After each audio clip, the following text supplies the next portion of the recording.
show is about to get started. Let's go inside and watch the show.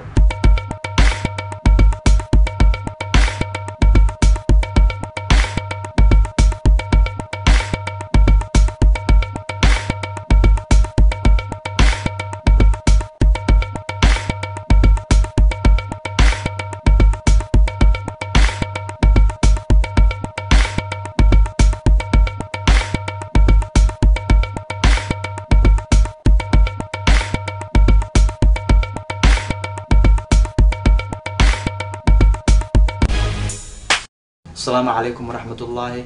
Welcome to our new programming that we present you every week, American Dream Somali Perspective. This is a show that we talk about issues concerning our Somali society, issues that are important in our community, such as education side, health concerns, safety, and if you have any question and you would like to ask us, or if you would like to be on this show, you can always email us. We ask students what are the challenges facing the Somali students today. We went to Ohio State to find some answers, and here are some of the students' response, and here's what they had to say.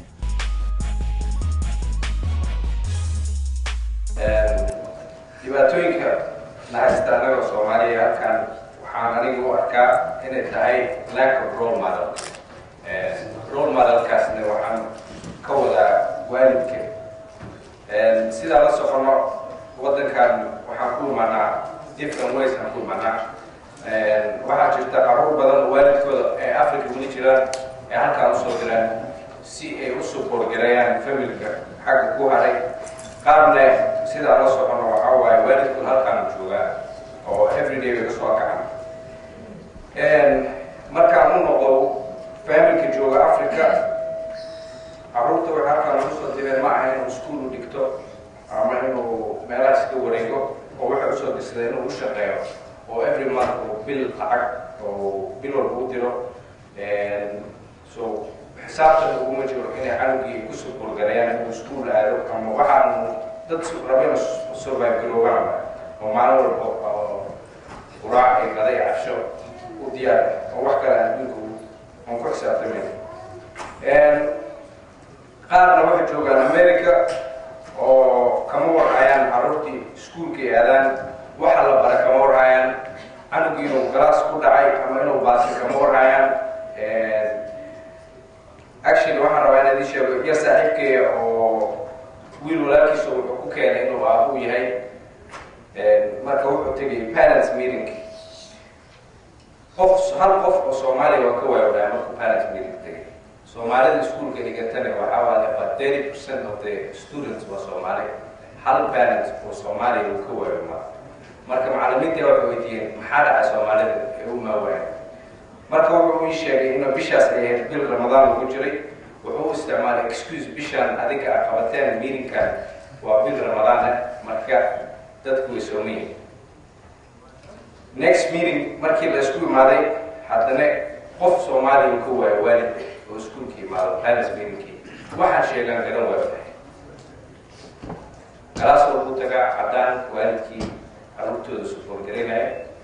ardayda Soomaalida ma joogaan, waalidna ma joogo.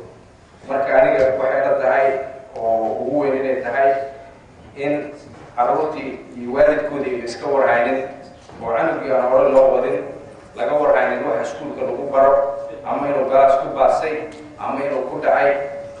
waalidkiina sida la socotaan qaar badan ayagaa baawal hore wax usoo baran ama iskuul aan soo dhigan. marka waxay happy ka dhigteen inay team hartonska iyo kafeeyada inay fadhiistaan ay ka hadlaan, ay ka sheekayaan fadhi ku dir dagaalka sukeeyo weli Soomaaliya ka socdo inuu mid walba uu kula taageero oo carruurtiisiina uu ka warhayo. tan kale waxa ugu wacan waxaan u arkaa inay tahay qofkaa saaxiibka ka dhigatay. qof iskuul dhigta haddii aad saaxiib la tahay waxaa waaye qofkaa rataa inaa asigoo kale noqotid oo challenge garaysid ama ka hormartid ama aad la tarbisid. qofka saaxiibkan hadduu yahay gangster sida gabadh walaasheed oo sheegaysay dadka rabo inay gangster noqdaan, bistoole la qaato, geeda la cabo, habeen walbo leyd isaaxdo. qofkii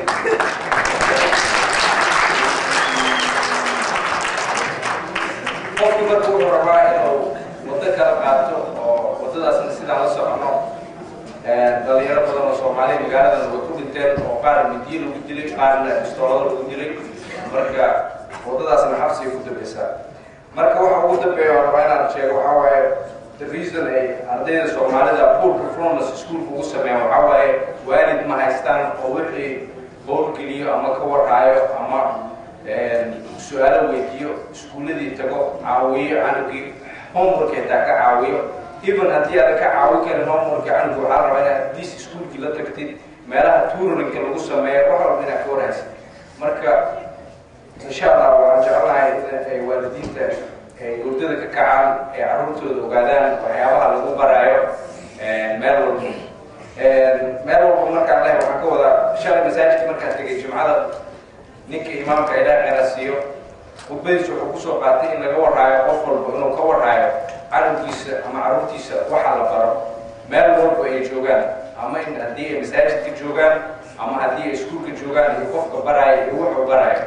marka dad badan oo Soomaaliya carruurtooda kama warhaayaan taasna waxay keentay inuu hadda dhibkii oo aad u batay oo la isweydiinayo waxyaabaha ka socda community-ga marka intaas ku soo kiyaan say xaqatii marka fiirsaan dhibaatooyinka ugu weyn ee ardayda Soomaalida haysta especially in high school waxay ka yimaadaan it's a lack of quality of parent baaratigeenu kama qayb qaataan inta badan ay responsibility ka saarnay iyadoo dhibaatooyin badan laga yaabo very kind of obstacles oo ay faskarayaan ama xagga luqadda barrier language ahaato ama aysan aqoon u lahayn iskuulka but at the same time haddana they can get other side of the system oo ay ka heli karaan turjumaan iskuulka jooga isaga ogaadaan ilmahooda wuxuu dhiganayo macalinka suuku yahay the behavior of the class and even macalinka kutaan marka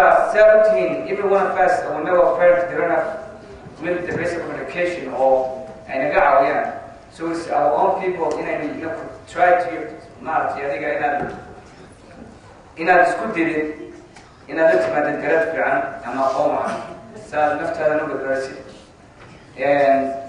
qofka kaaya ama familiga ama si kastaba ahaatee aad u caawin kartid sidaa daraaddeed bay arday kastoo caawo haddaba ay soo perform karayaan iyagoo fil garaynaya is a really very maaragtay certain news ay tahay inakoo diaspora joogna and we come from the wadan the civil war ka dhacay the last 20 years and behind the official government of Somalia sidaa daraaddeed haddana we have to understand inaynu wadan aan leedahay qof kastaaba uu qooqiranayo inuu ku noqdo